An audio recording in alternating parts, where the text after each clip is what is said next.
येत्या 17 जुलैला आषाढी एकादशी आहे आणि आषाढी वारीच्या पार्श्वभूमीवर अनेक पालख्या आणि दिंड्या पंढरपूरच्या दिशेने मार्गस्थ होत आहेत आणि यावेळी अनेक ठिकाणी रिंगण सोहळा पार पडतो आणि आता हा आपण रिंगण सोहळा पाहतोय संत सोपान काका महाराज पालखीचा।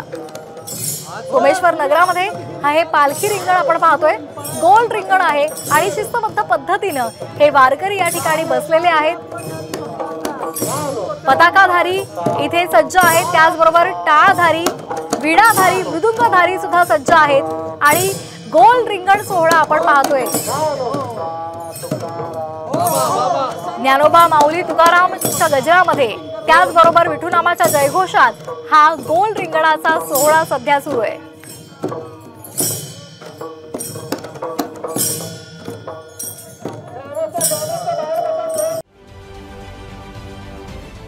महाराष्ट्रातील सर्व बातम्यांचे विश्वासार्ह व्यासपीठ,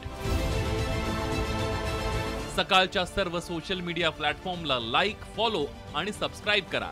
तसंच सर्व नोटिफिकेशनसाठी बेल आयकॉन प्रेस करायला विसरू नका।